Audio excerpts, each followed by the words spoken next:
ವಿಜಯನಗರ ಜಿಲ್ಲೆ ಹರಪನಹಳ್ಳಿ ತಾಲೂಕಿನ ಐಬಿ ಸರ್ಕಲ್ನಲ್ಲಿ ಪ್ರಾದೇಶಿಕ ಸಾರಿಗೆ ಅಧಿಕಾರಿಗಳ ಕಚೇರಿ ಎಸ್ಪೇಟಿ ಇವರಿಂದ ವಾಯು ಮಾಲಿನ್ಯ ತಡೆಗಟ್ಟುವ ಬಗ್ಗೆ ಸಾರ್ವಜನಿಕರಿಗೆ ಜಾಗೃತಿ ಕಾರ್ಯಕ್ರಮವನ್ನು ಹಮ್ಮಿಕೊಂಡಿದ್ದು, ಪ್ರಾದೇಶಿಕ ಸಾರಿಗೆ ಇಲಾಖೆ ಅಧಿಕಾರಿಗಳು ನಮ್ಮ ಸ್ಮಾರ್ಟ್ ನ್ಯೂಸ್ ವಾಹಿನಿಯ ಜೊತೆಗೆ ಮಾತನಾಡಿ ಸರ್ಕಾರದ ನಿಯಮಾವಳಿಗಳ ಬಗ್ಗೆ ಮಾಹಿತಿ ಹಂಚಿಕೊಂಡರು. ವರದಿ ಉಮರ್ ಫಾರೂಕ್, ಸ್ಮಾರ್ಟ್ ನ್ಯೂಸ್ ಕನ್ನಡ, ಹರಪನಹಳ್ಳಿ.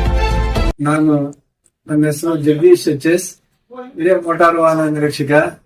ನಾನು ಈ ದಿವಸ ನಮ್ಮ ವಿಜಯನಗರ ಡಿಸ್ಟ್ರಿಕ್ಟ್ ಹೊಸಪೇಟೆ RTO ಆಫೀಸಿಂದ ಇಲ್ಲಿ ನಮ್ಮ ಹರಪನಹಳ್ಳಿ ತಾಲೂಕಿಗೆ ಬಂದಿದ್ದೇನೆ. ಬಂದಿರೋ ಉದ್ದೇಶ ಏನಂದ್ರೆ ವಾಯು ಮಾಲಿನ್ಯ ನಿಯಂತ್ರಣ ಮಾಸಾಚರಣೆ ನವೆಂಬರ್ 2025 ಅದರ ಬಗ್ಗೆ ಜಾಗೃತಿ ಮೂಡಿಸೋಕಾಗಿ ಕಾರ್ಯಕ್ರಮವನ್ನು ಹರಪನಹಳ್ಳಿ ತಾಲೂಕಿನ ನಮ್ಮ ಟೌನ್ ವಿಭಾಗದಲ್ಲಿ ವಿವಿಧ ಜಾಗದಲ್ಲಿ ಜಾಗೃತಿಯನ್ನು ಮೂಡಿಸಿ ಇದುವರೆಗೂ ಬಂದಿದ್ದೇವೆ. ಮೇನ್ ನಾವು ಎಮಿಷನ್ ಟೆಸ್ಟರ್ ಸೆಂಟರ್ ವಾಯು ಮಾಲಿನ್ಯ ಇದ್ರ ಬಗ್ಗೆ ತಪಾಸಣೆ ಮಾಡಿ ಇಲ್ಲಿಗೆ ಆಗಮಿಸಿದ್ದೇವೆ. ವಾಹನಗಳು ವಾಯು ಮಾಲಿನ್ಯ ಉಂಟಾಗಲು ಮುಖ್ಯ ಕಾರಣಗಳಿರ್ತವೆ.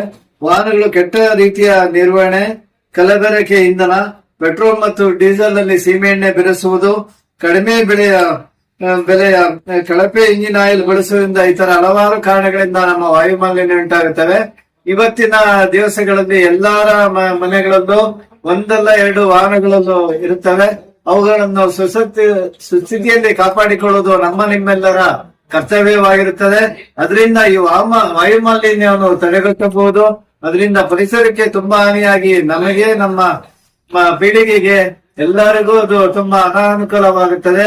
ಆದ್ದರಿಂದ ಈ ವಾಯು ಮಾಲಿನ್ಯ ಮಾಸಾಚರಣೆಯನ್ನು ಹಮ್ಮಿಕೊಂಡಿದ್ದೇವೆ. ಇದು ಇವತ್ತಿನ ದಿವಸ, ಇದು ತಿಂಗಳು ಮಾತ್ರದಲ್ಲಿ ಮಾಡೋದಲ್ಲ, ಪ್ರತಿನಿತ್ಯವೂ ಪ್ರತಿ ದಿವಸವೂ ಎಲ್ಲರೂ ನಾವು ಜಾಗೃತಿ ವಹಿಸಿ ಕಾರ್ಯಕ್ರಮವನ್ನು ಹಮ್ಮಿಕೊಳ್ಳಬೇಕು. ನಾವು ಎಲ್ಲಿ ತನಕ ಬದುಕಿರುತ್ತೇವೆ ಅಲ್ಲಿ ತನಕ ಹವಾಮಾನದ ಬಗ್ಗೆ ಜನರಲ್ಲಿ ಜಾಗೃತಿ ಮೂಡಿಸಬೇಕೆಂದು ಕೇಳ್ತೇನೆ. ಇದಕ್ಕೆ ನಮ್ಮ ಸ್ಮಾರ್ಟ್ ನ್ಯೂಸ್ ಅವರು ನಮಗೆ ಇದಕ್ಕೆ ತುಂಬಾ ಸಹಕಾರ ಕೊಟ್ಟಿದ್ದಾರೆ. ಅವರಿಗೆ ಧನ್ಯವಾದಗಳನ್ನು ಹೇಳುತ್ತಾ ಈ ಮಾತುಗಳನ್ನು, ನಮ್ಮ ವಾಯುಮಾಲಿನ್ಯದ ಬಗ್ಗೆ ವಿವರವಾದ ಹೇಳಿಕೆಗಳನ್ನು ವಿವಿಧ ಸ್ಥಳಗಳಲ್ಲಿ ಹೇಳಿಕೆ ಕೊಟ್ಟಿದ್ದೇನೆ. ಮತ್ತೆ ಇದರ ಜೊತೆಗೆ ನಮ್ಮ ಈ DSA ಪ್ರಕರಣಗಳಲ್ಲಿ ಅಂದ್ರೆ ಕೇಸ್ಗಳು ಏನ್ ಹಾಕಿದ್ರು ಅಪ್ ಟು 91, 92 ಇಂದ ಇದುವರೆಗೂ ನಮ್ಮ 2019-20 ತನಕ ಏನ್ ಕೇಸ್ಗಳಾಗಿದೆ, ಆ DSA ಕೇಸ್ಗಳಲ್ಲಿ ಎಲ್ಲಾ ರೀತಿಯ ಕೇಸ್ಗಳಲ್ಲೂ 15% ಡಿಸ್ಕೌಂಟ್ ಎಂದು ನಮ್ಮ ಸರ್ಕಾರದಿಂದ ಆದೇಶವನ್ನು ಹೊರಡಿಸಿದ್ದಾರೆ. ಅದನ್ನು ಸದುಪಯೋಗ ಮಾಡಿಸಿಕೊಂಡು ಎಲ್ಲರೂ ಅದರ ಬಗ್ಗೆ ಹೆಚ್ಚಿನ ಮಾಹಿತಿಗಾಗಿ ನಮ್ಮ ವಿಜಯನಗರ ಡಿಸ್ಟ್ರಿಕ್ಟ್ ಹೊಸಪೇಟೆ RTO ಆಫೀಸ್ಗೆ ಬಂದು ನಿಮ್ಮ ಏನೇ ಇತ್ಯರ್ಥ ಮಾಡ್ಕೋಬೇಕೆಂದು, ಯಾವುದೇ ಪ್ರಕರಣಗಳಿದ್ದು ಇತ್ಯರ್ಥ ಮಾಡ್ಕೋಬೇಕೆಂದು ತಮ್ಮಲ್ಲಿ ಮನವಿ ಮಾಡಿಕೊಳ್ತಾ ನನ್ನ ಮಾತುಗಳನ್ನು ಮುಗಿಸ್ತೇನೆ. ಇದರಲ್ಲಿ ನಿಮಗೆ ಇವತ್ತು ಇದರಿಂದ 50% ರಿಯಾಯಿತಿ ಏನ್ ಕೊಟ್ಟಿದ್ವಿ, ಇದು ಅನ್ವಯವಾಗೋದು ಹಿಂದಿಂದನ ಇವತ್ತಿಂದನ? ಇದು ಅನ್ವಯವಾಗುವುದಕ್ಕೆ ನಾವು ಆಲ್ರೆಡಿ ಪ್ರಕಟಣೆಗಳನ್ನು ಹೊರಡಿಸಿದ್ದೇವೆ.